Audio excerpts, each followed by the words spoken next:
Suara logam beradu dengan aspal, mengiringi langkah pelan gerobak nasi goreng yang didorong Darto melewati jalanan sepi. Malam telah menutup kota kecil itu dengan kabut tipis dan hawa lembab. Hanya sesekali terdengar anjing menggonggong dari kejauhan atau desau angin menyusup di antara sela rumah-rumah tua. Darto sudah hafal jalur ini. Sejak 5 tahun terakhir, ia berkeliling dengan gerobaknya setiap malam dari pukul 6 sore hingga lewat tengah malam. Dengan lampu petromak kecil yang tergantung di gerobak dan suara kasting ting-tingnya yang dipukul dengan potongan besi kecil, ia menandai kehadirannya di malam sunyi. Ia bukan orang yang banyak bicara, juga bukan orang yang suka mencampuri urusan orang lain. Baginya hidup sederhana, asal dapur tetap mengepul, sudah cukup.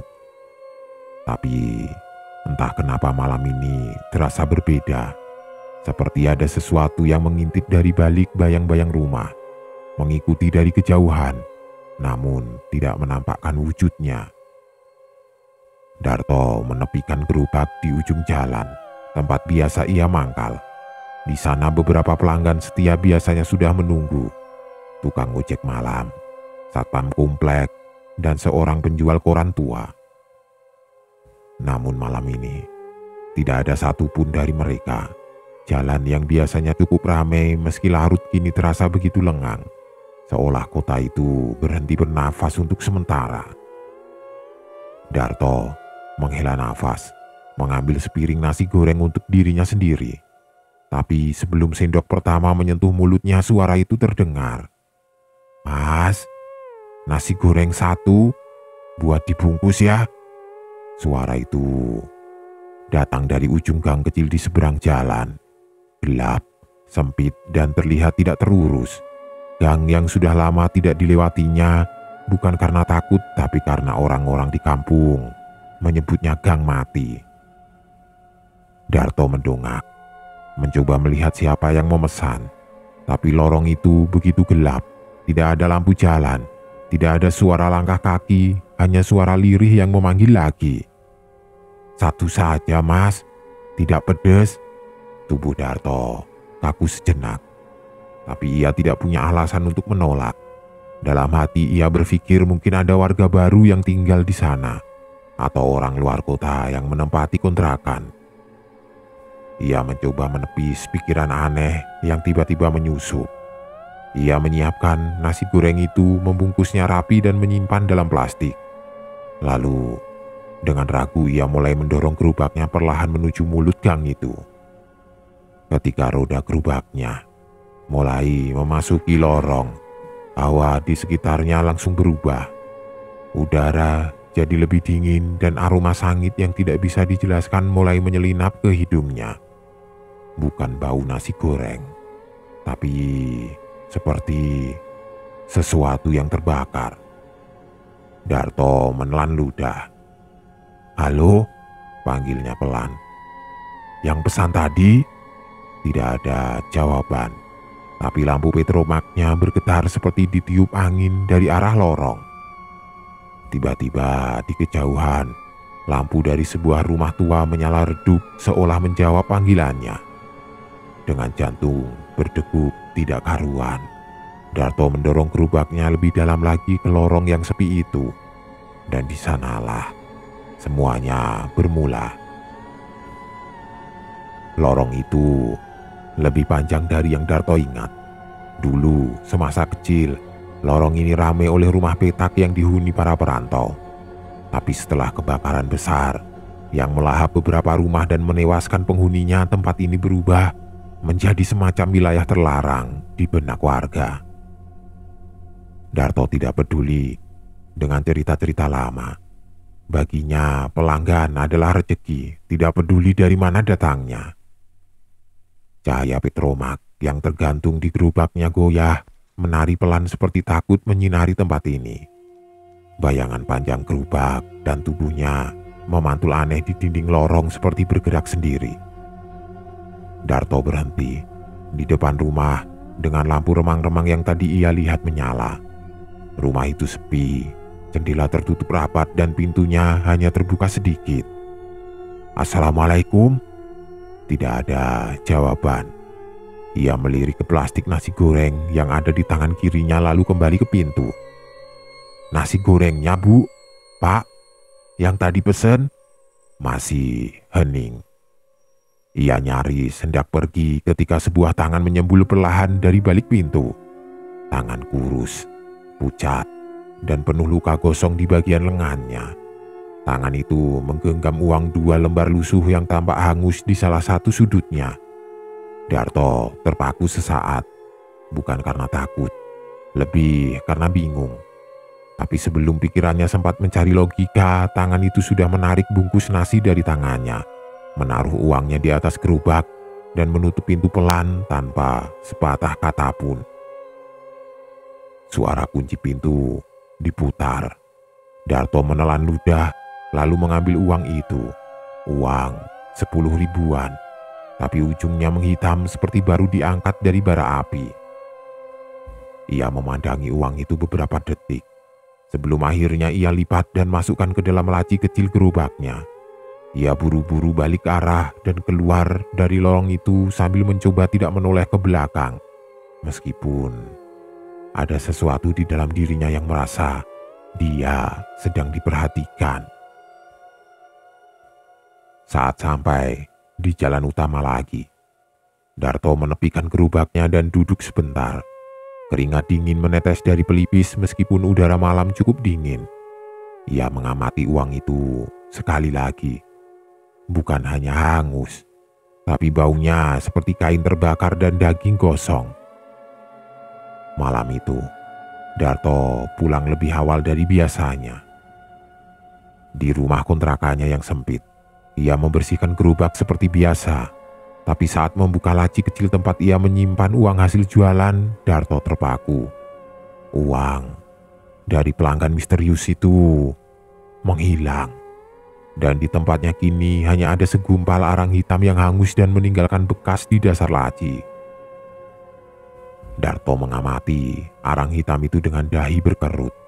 Ia tidak merasa menaruh apapun selain uang lembaran di dalam laci kecil itu. Tapi kini, bukan hanya uang itu lenyap, di tempatnya kini ada gumpalan hitam seperti sisa pembakaran. Arang itu rapuh, hancur berkeping saat disentuh, dan meninggalkan noda di ujung jarinya. Noda itu berbau seperti abu dupa yang basi, dicampur aroma daging yang terlalu lama dipanggang. Rasa tidak nyaman mulai merayap di punggungnya, tapi Darto mencoba waras.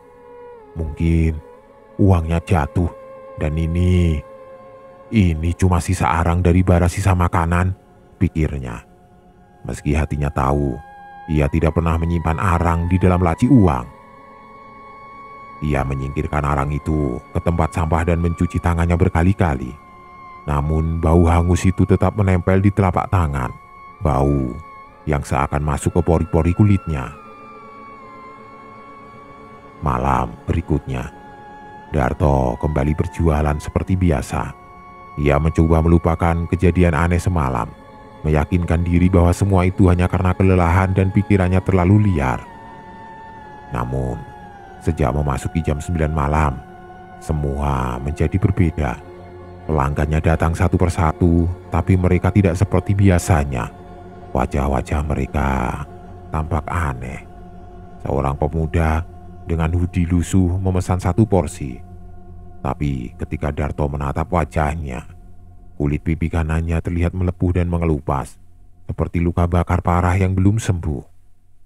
Ia bicara dengan suara berat, nyaris seperti seseorang yang baru saja terbakar tenggorokannya. Kemudian datang seorang ibu-ibu. Rambutnya berantakan, matanya kosong, dan aroma tubuhnya seperti kain hangus. Dan yang paling membuat Darto tercekat, seorang anak kecil datang sambil tersenyum lebar. Tapi dari celah senyumnya terlihat bekas luka gosong di pipinya, seolah dagingnya meleleh, namun tidak berdarah. Ia menunjuk 1 bungkus nasi goreng lalu meletakkan 2 keping logam yang hangus dan lengket di atas meja gerobak. Darto nyaris muntah. Ia tidak bisa berpura-pura lebih lama. Setiap orang yang datang malam itu memiliki ciri yang sama, bekas terbakar. Waktu menunjukkan pukul 11 malam. Darto buru-buru menutup gerobaknya menolak pesanan dengan alasan habis. Tapi sebelum ia mendorong gerobak pulang, sebuah suara terdengar dari ujung jalan dari arah gang semalam. "Mas, tambah satu lagi ya. Jangan lupa sambalnya." Darto membeku. Ia tidak menoleh, tidak berani. Suara itu familiar, suara yang sama seperti malam pertama. Tapi kali ini terdengar lebih dekat, lebih parau, seperti suara dari kerongkongan yang penuh asap. Dengan jantung berdebar keras, Darto mendorong gerobaknya secepat mungkin ke rumah. Namun saat sampai di depan rumahnya dan hendak membuka laci untuk mengambil kunci, ia kembali membeku. Laci uang itu terbuka sendiri, dan di dalamnya bukan uang, tapi satu potong lidah manusia, hangus dan berasap, tergeletak di antara arang. Darto jatuh terduduk menahan mual. Di kejauhan dari arah lorong terdengar suara tawa kecil, tawa anak kecil yang terdengar seperti dari tenggorokan yang terbakar. Sejak malam itu, kehidupan Darto berubah total. Bukan hanya rasa takut yang menghantui, tapi juga sesuatu yang tidak terlihat. Sesuatu yang menempel, seolah mengikuti kemanapun ia pergi. Di pagi hari, saat matahari sudah tinggi dan kehidupan kembali normal, Darto mencoba mencuci gerobaknya. Ia menggosok keras-keras laci tempat lidah hangus itu semalam muncul. Walau benda mengerikan itu telah lenyap tanpa jejak begitu ia terbangun dari pingsannya. Namun, meski lacinya kini kosong, bau hangusnya tetap ada. Bau daging terbakar yang menyengat seolah tidak bisa dibersihkan. Air sabun, larutan jeruk nipis, bahkan cuka, semuanya tidak mampu menghilangkan aroma busuk itu. Dan bukan hanya gerobaknya. Setiap benda yang Darto sentuh mulai menyerap bau yang sama. Gelas kopi, sendok, panci, bahkan pakaiannya. Ibunya yang tinggal beberapa rumah dari kontrakan Darto bahkan menegurnya pagi itu. "Kamu dari rumah duka ya, Dar? Baumu seperti bekas orang kebakaran." Darto hanya bisa tertawa hambar. Ia tidak tahu harus menjelaskan dari mana baunya berasal. Malamnya, ia memutuskan tidak berjualan. Ia ingin istirahat, menenangkan diri, berpikir jernih. Namun, keputusan itu justru membawa ketenangan palsu. Sekitar pukul 11 malam, ia terbangun oleh bunyi roda berderit. Srek, srek, srek. Ia membuka jendela kamar. Jalan di depan rumahnya gelap, tapi suara itu semakin jelas.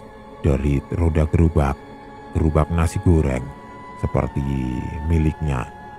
Ia menatap keluar, menanti. Dan kemudian, ia melihat gerobaknya sendiri bergerak perlahan menyusuri jalan. Tidak ada yang mendorongnya. Gerobak itu meluncur pelan seolah digerakkan oleh angin atau oleh sesuatu yang tidak terlihat. Darto mematung. Tapi ketegangan berubah jadi horor murni ketika dari belakang gerobak itu muncullah bayangan hitam. Tinggi, kurus, tubuhnya seperti terbakar seluruhnya. Kulitnya legam melepuh dan matanya menyala merah dari dalam lubang mata yang kosong. Makhluk itu mendekat ke jendela. Dan sebelum Darto sempat menutup tirai, makhluk itu mengangguk kepadanya. Lalu mengangkat tangan, memperlihatkan seikat uang gosong dan satu bungkus nasi goreng yang meneteskan darah hangus dari ujungnya. Darto mundur sambil menjerit. Dan ketika ia kembali melihat keluar jendela, gerobak itu sudah tidak ada. Tapi bau nasi goreng hangus kini memenuhi seluruh kamarnya. Keesokan harinya, Darto mendatangi seorang tetua kampung bernama Pak Waryo, satu-satunya orang tua yang masih tinggal di sekitar gang mati itu. Darto menceritakan semuanya dari awal hingga akhir.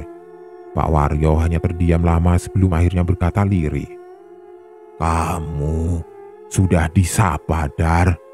Sama yang dulunya mati terbakar di gang itu.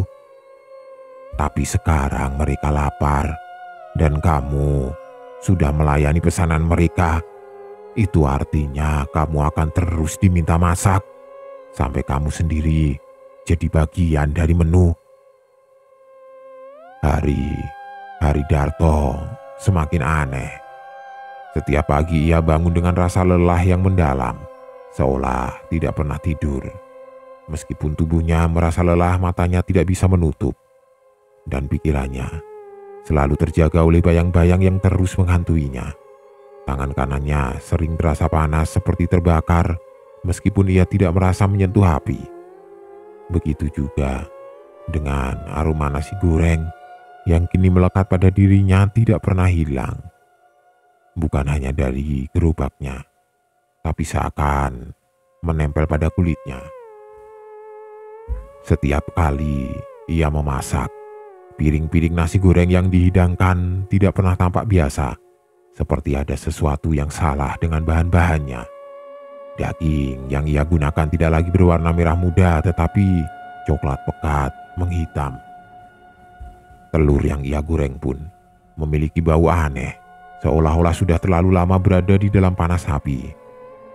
Dan yang paling mengejutkan, setiap kali ia menyajikan nasi goreng itu, pelanggannya selalu tampak puas.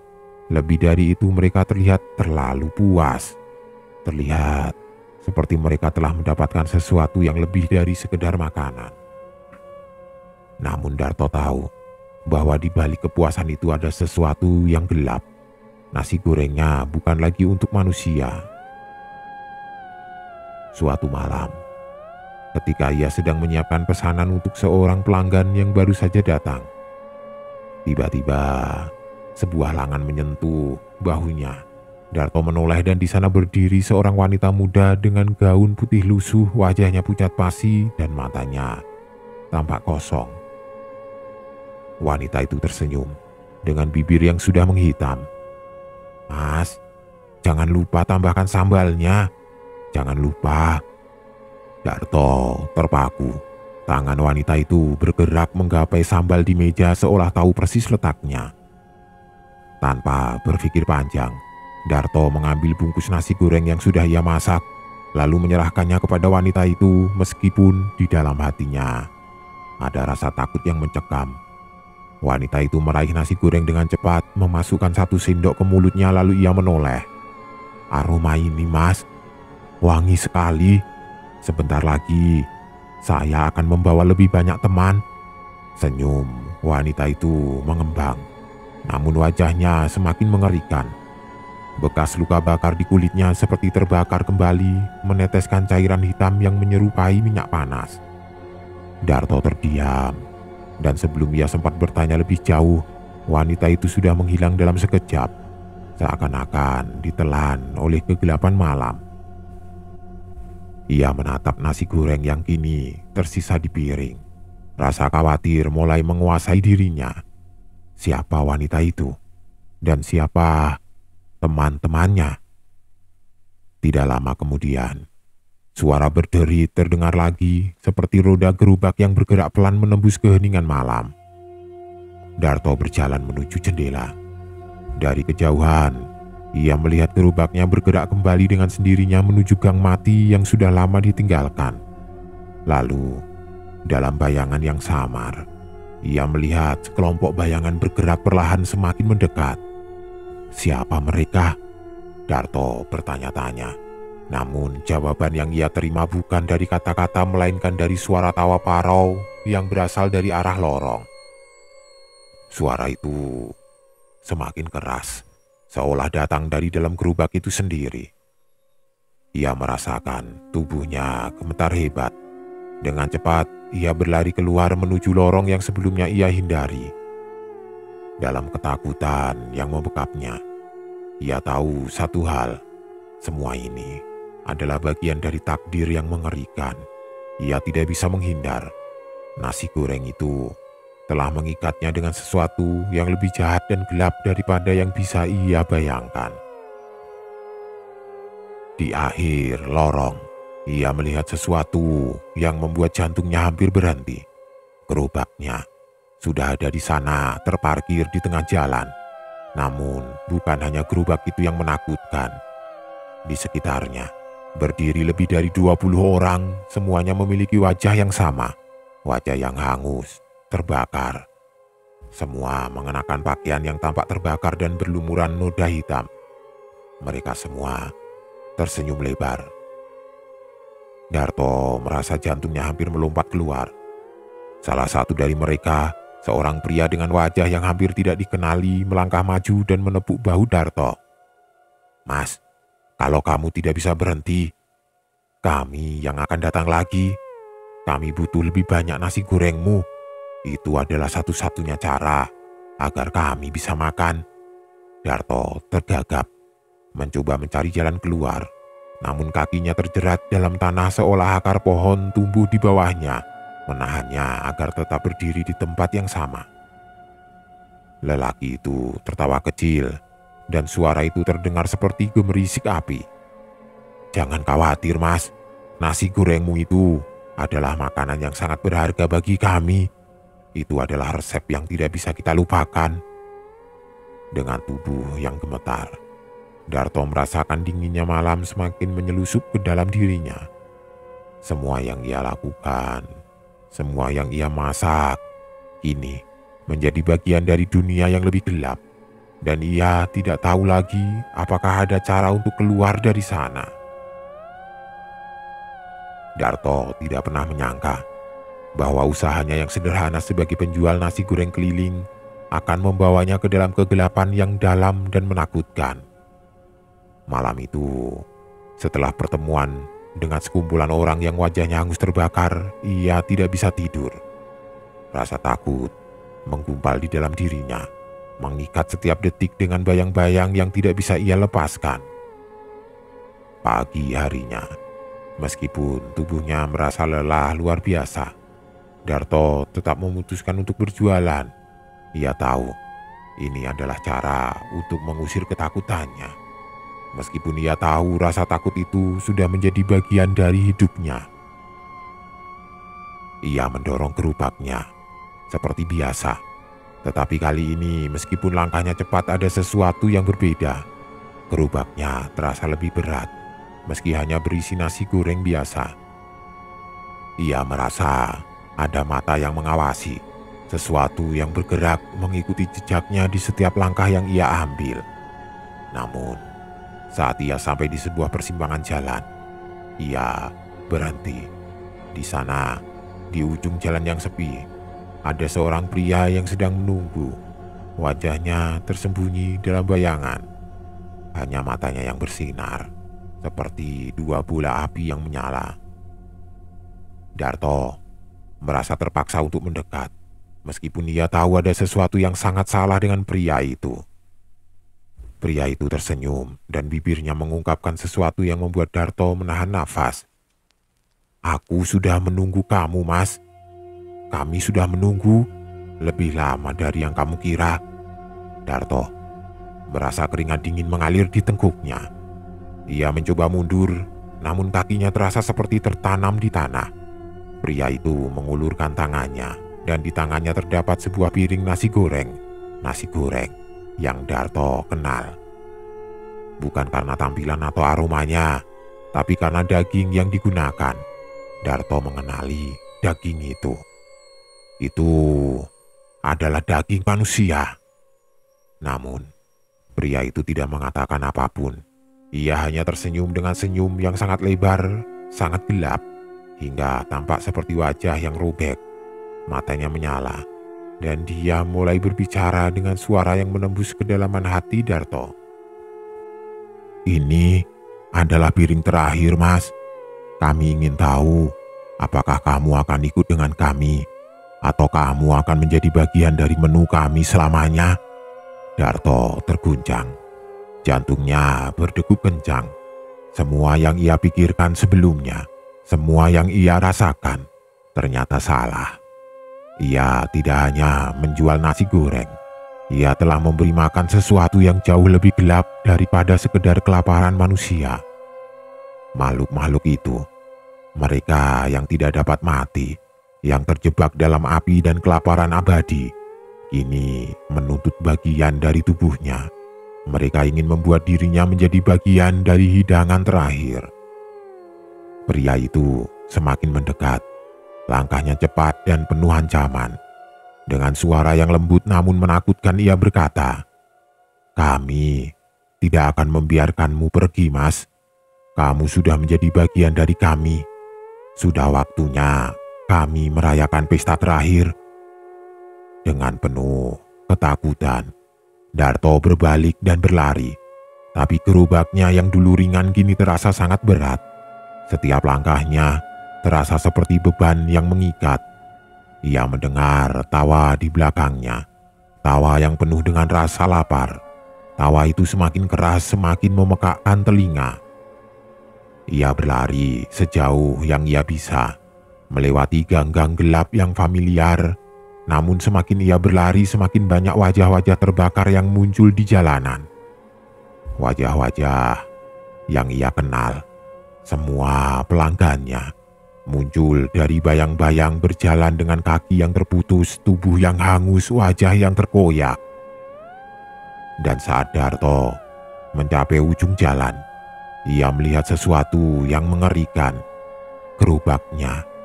Tapi gerobak itu tidak lagi seperti yang ia kenal. Kini gerobak itu berubah menjadi sebuah meja panjang yang dipenuhi dengan piring-piring nasi goreng yang sudah hangus, menyebarkan aroma yang mengerikan. Satu piring terletak di ujung meja, dan di dalamnya terdapat potongan tubuh Darto, bagian dari tangannya, bagian dari kakinya, bagian dari wajahnya yang terpotong dan menghitam, tercampur dengan nasi goreng yang mengalirkan darah yang menghitam. Tawa itu semakin mendekat, dan dalam 1 detik, Darto merasakan tubuhnya tertarik ke meja itu. Tangan-tangan hitam yang terbakar menariknya, menelannya dalam kegelapan yang penuh rasa lapar.